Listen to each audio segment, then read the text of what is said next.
ubundi Sadate Munyakazi ni mu ntoki. Yabonye izuba tariki 25 Ukuboza 1981, avukira mu karere ka Nyanza ahahoze ari muri komine Ntongwe i Busoro. Avuka yari umwana w'imfura mu muryango w'abana bane. Sadate yabivukiye mu muryango w'abakristo b'Abaporoso. Nyuma yo kuvuka yahawe amazina ya Munyakazi David, ariko nyuma yo kuba umuyoboke ukomeye wa Islam akiri muto, izina David yarikuyeho arangije abatizwa izina Sadate nk'izina ry'idini rya Islam. Yahise rishyira mu byangombwa bye kuva mu 1997. Sadate Munyakazi avuka yasanze iwabo bifashije kuko yaba nyina cyangwa na se bose bari abarimu mu giturage cya Kimirama. Ahi Nyanza mu kagari ka Kimirama ni naho Sadate Munyakazi yavukiye, avukanye amagara makeya, yigiye amashuri abanza ariko aza gukomwa mu nkokora na jenoside yakorewe Abatutsi muri Mata 1994. Yanasize imuhekuye abavandimwe be babiri bicanywe n'ababyeyi be bombi. Nyuma yo kurokoka jenoside yakorewe Abatutsi rero, Sadate Munyakazi ntabwo yasubiye iwabo mu cyaro cyari kimaze guhindurwa amatongo, ahubwo yahise azinga utwangushye yingira i Kigali ahitwa mu Biryogo. Gusa hagati aho muri Gicurasi 1994, Sadate Munyakazi yahise ajya mu gisirikare cy'Inkotanyi. Mu kiganiro yagiranye n'ikinyamakuru Igihe, cyagarutse ku rugendo rwe rutoroshye yanyuzemo muri jenoside yakorewe Abatutsi mu 1994, ikanahitana benshi mu bagize umuryango we. Sadate warokowe n'Inkotanyi yari kumwe na murumuna we, barokokiye mu karere ka Ruhango tariki 28 Gicurasi mu mwaka w'1994. Yavuze ko yahisemo kugumana n'Inkotanyi ku rugamba rwo kubohora igihugu. Kuva icyo gihe uwo mugabo wari ukiri muto yabwiye Inkotanyi ko ashaka kubana nazo kandi nazo zirabimwemerera, ndetse nyuma we n'abandi bahisemo kwifatanya n'Inkotanyi bajyanwe mu myitozo ya gisirikare ko mu karere ka gisirikare. Tugarutse gato ku rugendo rwe rwo kwinjira mu mujyi wa Kigali, Sadate Munyakazi kigera i Kigali yahise ajya kwa nyirasenge wa Musa Fazili, visi perezida w'inteko ishinga amategeko. Muri umuryango w'Abayisilamu wamugiriye neza, ni naho Sadate yakundiye idini rya Islamu, anarahirira ko anahindura amazina ye, anahira ko ahizihindura amazina ye, akuraho David yitwa Munyakazi Sadate, akomereza muri iri dini. Nyuma yo kubatizwa muri iri dini i Nyamirambo mu Bayisilamu aho Sadate yayiberaga, ni naho yakomeje kwiga amashuri yisumbuye, maze yiga ibyerekeranye n'ubukungu, abirangije yiga kaminuza mu byerekeranye n'ubucuruzi na finance. Nyuma yaho Sadate yaje guhabwa amahugurwa y'ikirenga mu byerekeranye n'ubwubatsi nk'umwuga yaragiye gukora, aza no kubitangira muri 2006 nyuma yo guhabwa impamyabushobozi. Gusa mbere yaho mu mwaka w'1998 Sadate Munyakazi yarakubaganye maze atera inda umukobwa bakundanaga. Icyo gihe ntiyamutereranye nk'abubu, ahubwo yahise amugira umugore. Babanye afite imyaka 17 y'amavuko, ndetse nyuma yaho baje gukora imihango y'ubukwe bibanira. Kuri ubu aba bombi bashakanye ari bato, bafitanye abana 5 barangajwe imbere n'imfura yabo y'umuhungu wenda kuzuza imyaka 29 y'amavuko. Muri 2006 uyu mugabo w'imyaka 44 y'amavuko yigeze gufungwa iminsi 29 azira kwica inka z'abaturage ziri hagati y'6 n'9. Mu gusobanura yagize ati, hari gahunda ya Girinka itangira mu Rwanda. Hari porogaramu imwe twahayemo abaturage inka 34. Izo nka rero ziza kugira ikibazo, inka zigera nko kuri 6 cyangwa 9 ziza gupfa. Burya rero mu Rwanda umuntu guhirikiraho ikindi birakunda cyane. Iyo abantu batarabasha gushishoza hagira ababimpirikiraho, ariko ku bw'ineza y'igihugu no gushishoza k'ubuyobozi baza gusanga baribeshye barandekura. Muri uwo mwaka muri 2006 afatanyije n'umugore we bashakanye bakiri bato, batangiye kwikorera ku giti cyabo. Icyo gihe ni nabwo bashinze kampani yabo yo gukora ibijyanye n'icapiro, papeteri ndetse n'ibyo gutaka. Gusa icyo gihe Sadate yifatanyaga no gukora akazi ke ka leta, aho yari umukozi muri banki ya Populaire. Nk'umuntu wakoraga muri banki rero, icyo gihe yagendaga asaba inguzanyo nto kugira ngo ibikorwa byabo bibashe gutera imbere. Bidaciye kabiri muri 2008 Sadate Munyakazi yafashe umwanzuro watuguye benshi wo gusezera burundu ku kazi yakoraga muri banki y'abaturage, maze ajya gushyira imbaraga ze zose muri kampani yaramaze gushinga. Icyo gihe uwo mugabo yanasezeye akazi, yaribwiraga ati, niba mbasha gukorera banki kunguka, nanjye njya kwikorera nzunguka.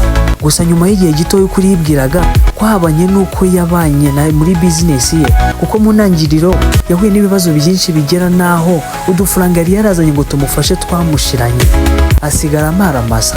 Sadate Munyakazi iyo avuga kuri iki gihombo araterura ati ngera ku kigero cya kintu navuga cyo hasi gishoboka. Njya ntanga urugero, hano twicaye muri salo nziza, hari intebe nziza ariko hari situation nagezemo ngurisha n'intebe zo mu nzu. Sadate aganira n'ikinyamakuru Igihe yongeye kubazwa icyaba cyarateye icyo gihombo kingana gutyo, maze araterura ati ntabwo nanywaga inzoga ariko hari ibintu bibiri. Icya mbere, buriya kuba imfubyi biragatsindwa. Ushobora gutekereza ikintu ugahitamo n'amahitamo yawe, ariko ukabura ibintu bibiri, ukabura abajyanama. Icyo cyari icya mbere cyanagoye abana benshi nzi ko bakuriye mu buzima bw'ubupfubyi. Icya kabiri ni uguha akaboko. Burya umuntu wese agira pare, ibyo uzakora byose uzagira umuntu uguhereza akaboko. Byabaga bigoye yuko rero ibyo ntekereza byose kubishyira mu bikorwa biba byo. Naraje njya gushaka amasoko ya leta, kuko nari maze gushinga kampani, ariko target nini, umukiriya munini twari dufite nk'abandi bose mu Rwanda ni leta. Ndapiganwa amasoko, ariko namaze imyaka irenga hafi 2 cyangwa 3 ntarabona isoko. Ubwo rero muri ubwo buzima nta kazi ufite, uratunga umuryango, urashaka akazi, urakora depense umunsi ku wundi, ya mafaranga waga ufite yagenda agashira nyareba kugira ubwo ashira neza. Cyakora gahoro gahoro Sadate yaje kongera kuzanzamuka nyuma yo gukorana n'Abarabu mu mushinga warenga miliyoni 350 y'amanyarwanda, mu mushinga wari ugamije kubaka Centre Islamique mu karere ka Bugesera.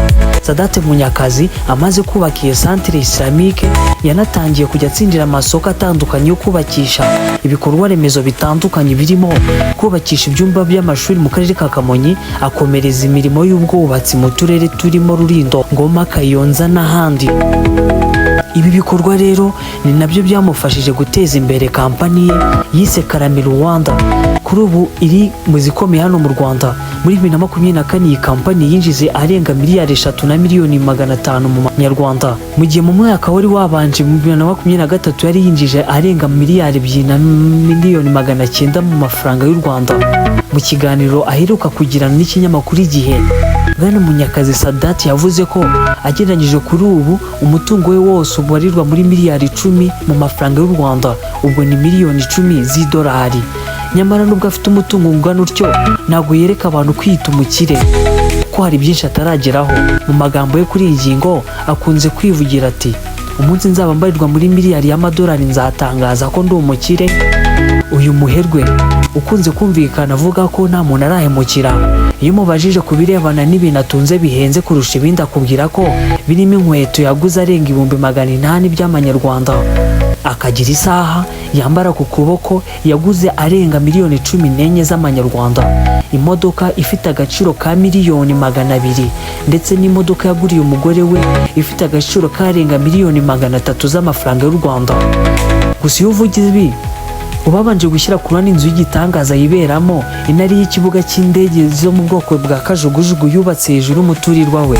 Ubwo aheruka kubazwa n'ibirebana kuri iki kibuga cy'indege, Bwana Munyakazi Sadate yagize ati icyo kibuga cyariho ko buta ku nzu yanjye kiriho, kandi nayo mba numva yakagombye kuza. Cyakora inzozi mfite zatangiye guhinduka, nkavuga nti ese bundi kuki itaba private jet? Niba Dangote cyangwa undi muherwe abyuka agafata indege ye, kuki twebwe abanyarwanda tutatekereza mu buryo bwagutse ko natwe ibyo nta mupaka tubifiteho? Tugomba kubaho nk'uko tutigeze kubaho nta buzima.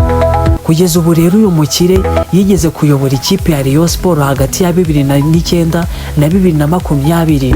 Ni umuyobozi mukuru w'ihuriro ry'abakora imirimo y'ubwubatsi mu Rwanda.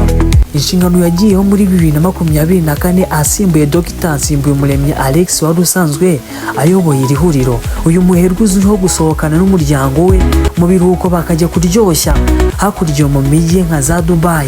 Akunze gushinjwa kuba bavugirishe ku mbuga nkoranyambaga, by'umwihariko nka X afite abamukurikira mu murenga 220. Gusa ibirebana n'iyi myitwarire ye bamwe bita mibi ku mbuga nkoranyambaga avuga ko ababimushinze ari abanzi b'u Rwanda yarahiriye kuzakunda ubuzima bwe bwose.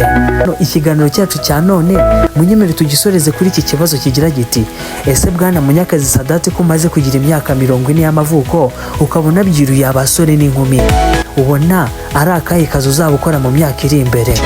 Ntekereza yuko mu myaka 45 kujya kuri 55 nzajya gukora ibintu bya charity, by'ubugwaneza, byo gufasha abantu ndetse n'ubuvolonteri.